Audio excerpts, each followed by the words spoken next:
share the word of God. Na tena nataka kushukuru mwalimu wa Sunday School kwa sababu amenipa huu muda wa kushuhudia neno la Mungu. Amen. Amen. Hallelujah. Hallelujah. Let's see what the other preachers already teach them. Tuangalie vile mahubiri wengine walihubiri. The first preacher teach about how Jesus came into this world. Mhubiri wa kwanza alihubiri juu Yesu alikuja duniani As a light to expose the sin, kama nuru kufichua dhambi, teach people the truth. na tena kufundisha ukweli. The second preacher Mhubiri wa pili said to remain in Jesus Christ alisema spiritually. tubaki ndani ya Yesu Kristo. And my topic for today is Jesus is the only way to heaven. Fundisho langu ni kwamba Yesu ndiye njia pekee ya kwenda mbinguni. Amen. Amen. Amen. Amen. May someone read in John chapter 14, Mtu verse 6 asome. says in Swahili and English. Mtu asome Yohana mstari 14 mstari wa 6.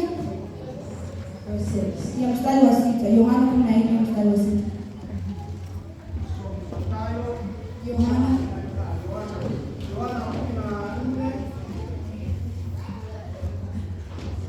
mstari wa 6.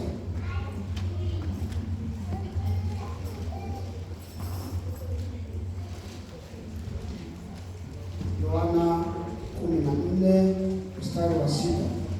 Neno la Bwana linasema, Yesu akamwambia, mimi ndimi njia na kweli na uzima, mtu haji kwa Baba ila kwa njia ya mimi. Amen.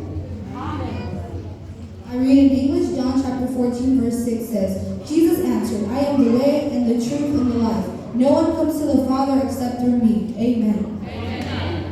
Hallelujah. Hallelujah. So first we're going to figure out the path Jesus used to come into this world. Kwanza tutaangalia njia Yesu alitumia kuja ulimwengu. Jesus came through Mary, which means that he accepted to be born Yesu alikuja kupitia Maria. as a human to save us from sin. Alikubali kuzaliwa kama mwanadamu ili atukomboe kutoka dhambi. That is why we celebrate the birth of Jesus. Ndio maana tunasherehekea kuzaliwa kwa Yesu. Hallelujah. Hallelujah. Hallelujah. Hallelujah. In the Bible, it says, Kwenye Biblia inasema He is the way, truth, and life. No one comes to the Father except through him. yeye ndiyo njia, kweli na uzima. Hakuna hawezi kufika kwa Baba bila yeye. Amen. Amen. Amen. Amen. Jesus came through Mary, Yesu alikuja kupitia Maria. which means that's how we need to get through Jesus in order to go to heaven. Inamaanisha ndio tunahitaji kupitia Yesu ili tufike mbinguni. Amen. Amen. But some people may be asked, how come Jesus be away? Watu wanaweza kuuliza, je, Yesu anaweza kuwa njia? Let me give you an example of the path we used to go to church. Ni wapi mfano wa njia ambayo tunatumia kuja hapa kanisani? Amen. Amen. Sometimes we take the highway, Kuna muda tunachukua highway, other times we drive down the street. muda mwingine tunatembea kwenye barabara za kawaida. When I ask many people why they take the highway, they say Niliuliza watu wengi kwa nini wanatumia highway, walisema it's a freeway. There isn't a freeway. ni freeway. There's no traffic lights or stop signs, and this is why. Hakuna mataa ama stops. I compare this highway to a wide gate. Ninaifananisha kama lango kubwa. In Matthew chapter 7 verse 13 says, Mathayo 7:13 nasema, enter a narrow gate, for it's wide as a gate. Enter a narrow gate, for it's wide as a gate. Ingia kwenye mlango mdogo. Broad is the road that leads to destruction. Njia kubwa inaenda kwenye jehanamu.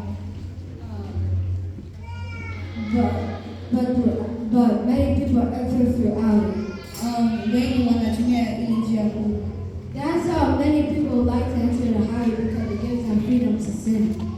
Watu wengi wanapenda kutumia highway kwa sababu inawapa uhuru wa kufanya dhambi. To do everything they want and no one will stop them from doing it. Amen. Kufanya kila chochote wanayopenda kwa sababu hakuna mtu atawasimamisha. Amen. Amen. Amen. Amen. My dad sometimes drives down the street to get to his destination.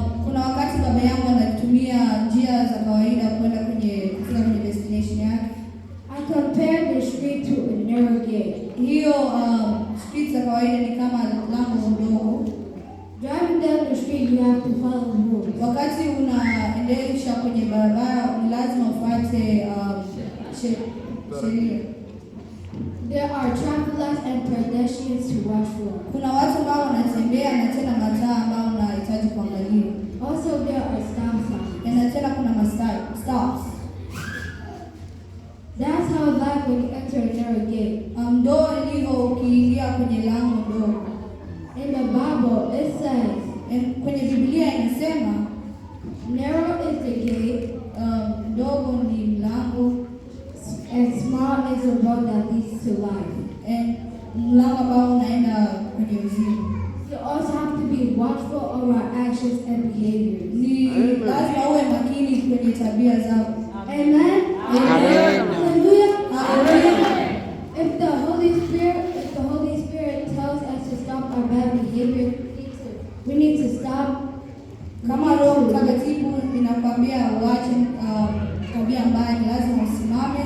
We need to stop and listen and follow His direction. Usimame, usikilize na ufuate njia ambayo inaenda. Amen. Amen. Our message for today is, since we celebrate the birth of Jesus, let's accept Him as our Savior. Ujumbe wangu leo ni kwa sababu tunasherehekea kuzaliwa kwa Yesu, tukubali leo. Amen. Amen. And let's remain in Him. Tubaki ndani yake. He will help us walk in the light. Atatusaidia tutembee